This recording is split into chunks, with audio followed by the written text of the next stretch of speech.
وہ تھے ہی عباد الدراہم، وہ دراہم کے بندے تھے، روپے پیسوں کے ہی تو غلام تھے، تو خوش ہو گئے کہ واہ 10,000 درہم مل جائیں گے، اور اسی مال کی وجہ سے تو انہوں نے یہ سارے کچھ کارنامے انجام دیے تھے۔ لہذا راہب کو انہوں نے سر سونپ دیا، چنانچہ راہب اس سر کو اندر لے گیا اور گلاب اور کیوڑے سے سر اقدس کو غسل دیا، اور صندل کی ایک چوکی پر مخملی غلاف چڑھا کر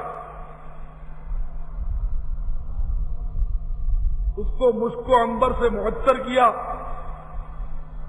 اور عود اور کافور بخور یہ سب اس نے روشن کیا، جلایا، یہ خوشبویات ہوتی ہیں جلانے کی،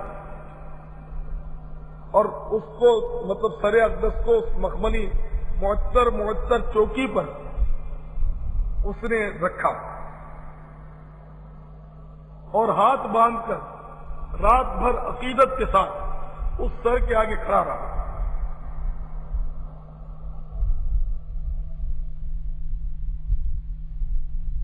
اس کی نگاہوں سے پردے اٹھے، اس نے کیا دیکھا کہ ایک نور ہے،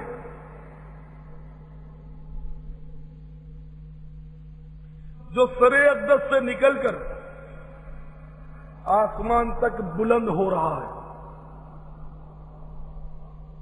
اور نور کی روشنی میں فرشتوں کا ظہور ہو رہا ہے۔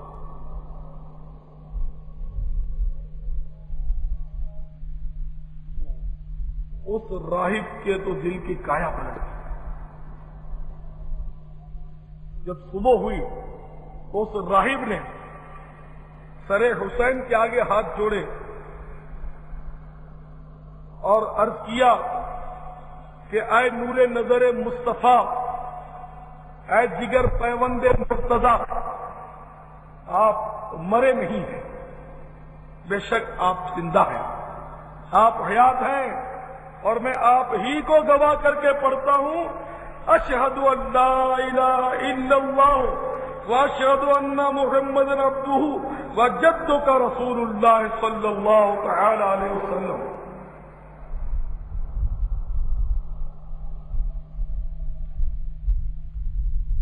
پیارے اسلامی بھائیوں، کیسے تعجب کی بات ہے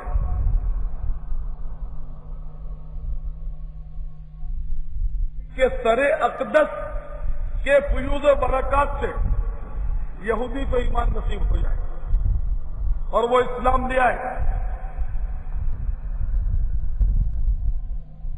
اور کلمہ پڑھنے والے ان سے کچھ بھی سبق حاصل نہ کریں، اللہ کی شان دے دیا سی۔ حسن نے بسنا بلال از حبش صہیب از روم، ز خاک مکہ ابو جہل اینچ بل عجبی۔ یعنی حسن بصرہ شریف میں رہے اور فیض نبوت لوٹے، حسن بصری کہلائیں رضی اللہ تعالیٰ عنہ۔ حضرت بلال حبشی حبش سے تعلق رکھیں اور غلامی مصطفیٰ صلی اللہ تعالی علیہ وسلم کا قلادہ اپنے گلے میں ڈالیں اور آسمان اسلام کے درخشاں آفتاب بن کر ظاہر ہوں۔ اور حضرت صہیب رومی رضی اللہ تعالیٰ عنہ یہ روم سے آ کر اسلام کی دولت سے مالا مال ہوں، مگر ابو جہل جو مکے ہی میں پیدا ہوا، مکے ہی میں رہا، مکے ہی میں مرا، لیکن اس کو اسلام کی دولت نصیب نہیں ہوئی۔ نصیب کی بات کہ دور والے آئے اور پا گئے، جو قریب تھا وہ محروم رہ گیا۔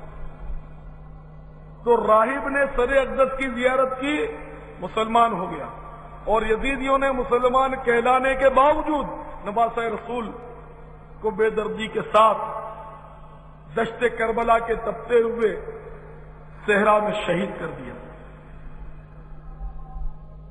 خیر، صبح اس نو مسلم نے 10,000 درہم اور سر امام ان کے حوالے کر دیا. وہ اکیلا بیچارہ کیا کر سکتا تھا. یہ لوگ آگے بڑھے.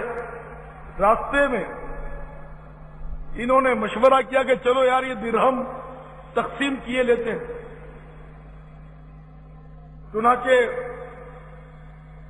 جب انہوں نے درہم کی تھیلی کھولی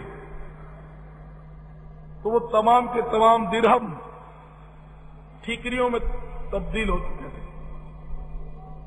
اور ان مٹی کے ڈھیلوں پر دونوں طرف آیتیں لکھی ہوئی تھی. یعنی کہ یہ مٹی کی ٹھیکریاں بن گئے تھے, چند درہم باقی رہ گئے تھے. ان چند درہموں کے آگے پیچھے آیتیں لکھی ہوئی تھی. 2 آیتیں. ایک آیت لکھی ہوئی تھی جو 13ویں پارے کے 17ویں رکوع میں سورہ ابراہیم, وَلَا تَحْسَبَنَّ اللَّهَ غَافِلًا عَمَّا يَعْمَلُ الظَّالِمُونَ. ترجمہ کنز ایمان.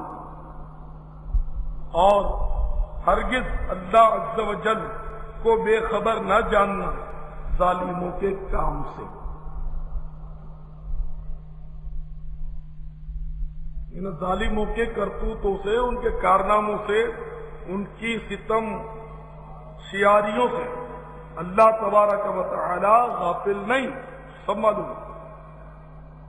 دوسری آیت یہ تھی 19واں پارہ رکوع 5واں سورۃ النمل, وَسَيَعْلَمُ الَّذِينَ ظَلَمُوا أَيَّ مُنقَلِبٍ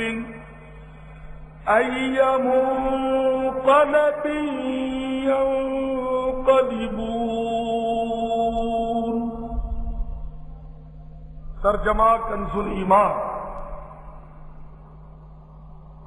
اور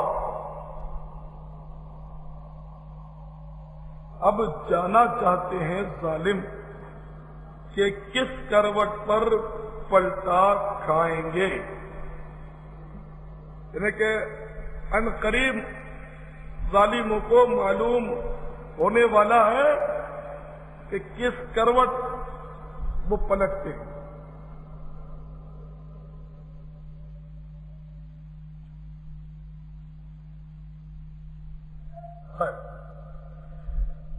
تو وہ سرپیٹ کر رہ گئے.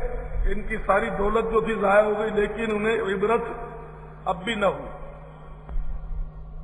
حضرت زید بن ارقم رضی اللہ تعالی عنہ روایت کرتے ہیں, سر امام گشت کرتا ہوا نیزوں پر اٹھا کر یہ لوگ پھرا رہے تھے, میرے مکان کے قریب سے گزرا. میں بالا خانہ کے دریچے میں بیٹھا ہوا تھا. سر اقدس کی میں نے زیارت کی اور میں نے اپنی آنکھوں سے دیکھا, کانوں سے سنا کہ ہونٹ مبارک جنبش کر رہے تھے اور تلاوت قرآن جاری تھی.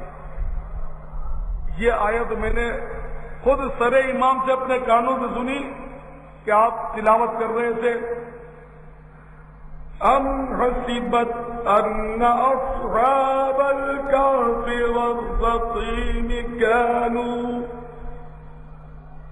كانوا من آياتنا عجبا. پارہ 15واں رکوع 13واں سورۃ الکہف. ترجمہ کنز ایمان. جب تمہیں معلوم ہوا کہ پہاڑ کی کھود اور جنگل کے کنارے والے ہماری ایک عجیب نشانی تھے.